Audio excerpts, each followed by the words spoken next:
Hello, you guys. So, today we're going to talk about how projection and hate is extreme love and obsession. Hostility is admiration.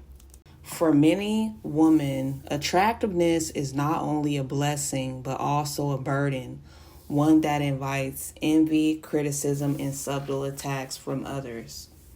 At first glance, such negative responses may feel like pure hate, yet upon deeper reflection, it becomes clear that much of others' hostility is rooted not in hatred itself, but in a distorted form of admiration, an extreme form of love and obsession that cannot find healthy expression. Projection occurs when people place their own insecurities, fears, or desires onto someone else.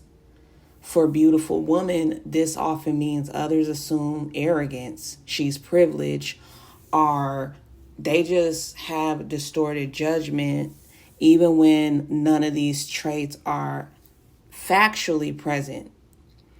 A beautiful woman's mere existence, her presence in a room, can provoke feelings in others that they cannot manage within themselves. Rather than confronting their own inner struggles, they deflect them onto her.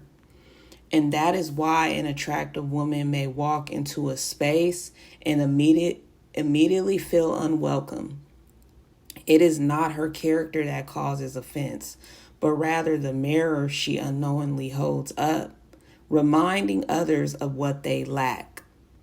So, as a beautiful woman, I have often faced situations where people felt a subjective sense of entitlement toward me to the point of trying to impose their opinions on to me to define my reality.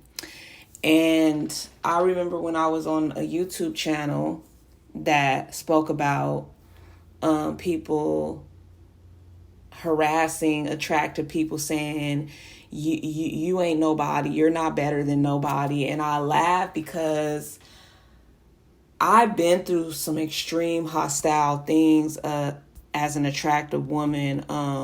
One of them was in elementary school, which I don't really like to talk about a lot, but it was this guy's brother. His brother, every time he seen me, he came up to me and started harassing me, bullying me.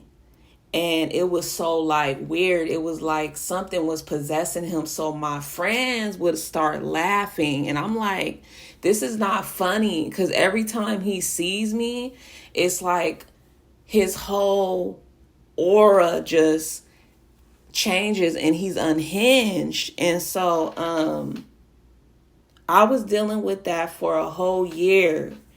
And I should have told my mom, and I should have told the office, the school office, because he was harassing me so much. It was like you would have thought he was mentally ill.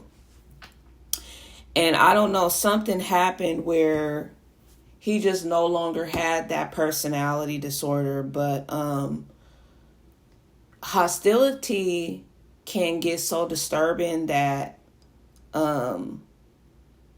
it can make an attractive person life uncomfortable, or there's have been moments where attractive people have died due to someone having such an extreme obsession towards them.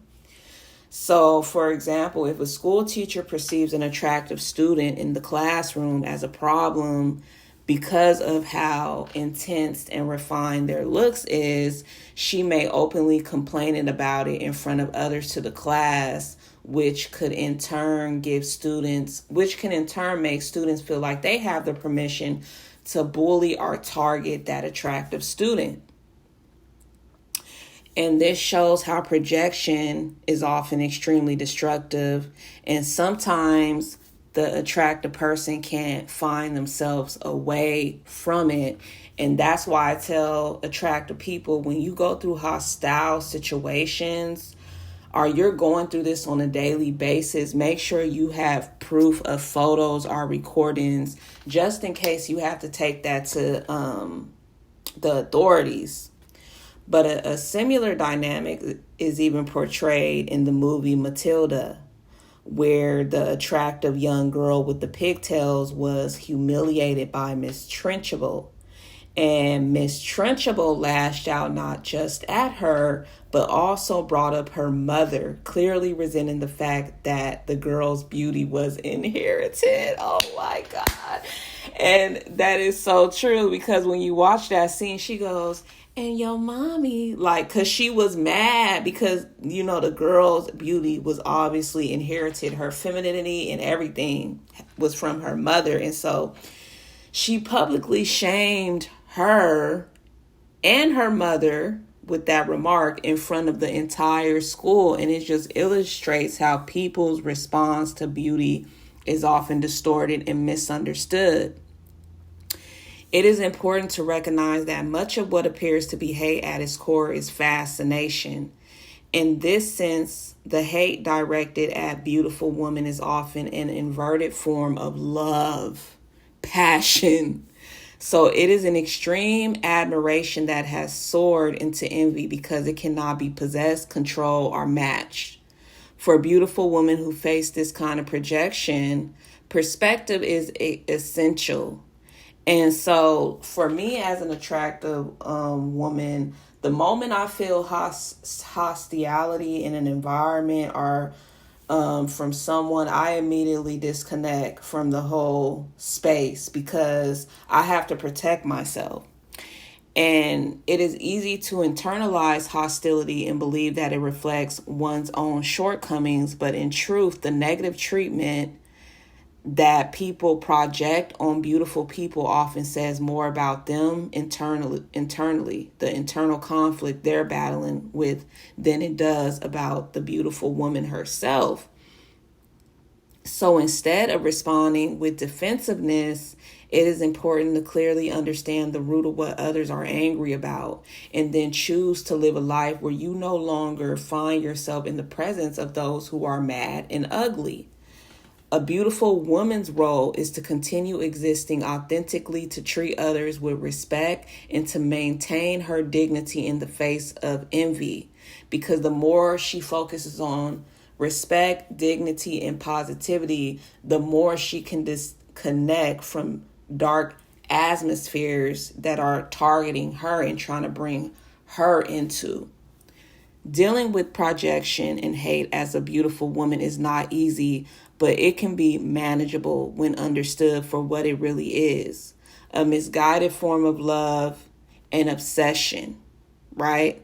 So by reframing hostility through this lens, a woman can protect her peace and avoid the trap of internalizing others' negativity.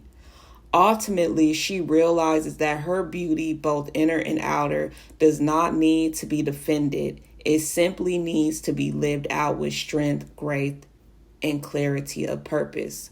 So, when you are a beautiful woman and your beauty is paired with intelligence, it is vital to surround yourself with other women who are both beautiful and intelligent.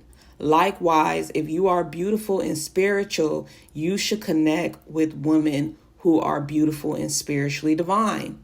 The key is to know which environments and relationships will bring you peace so that you are not targeted by people's projection.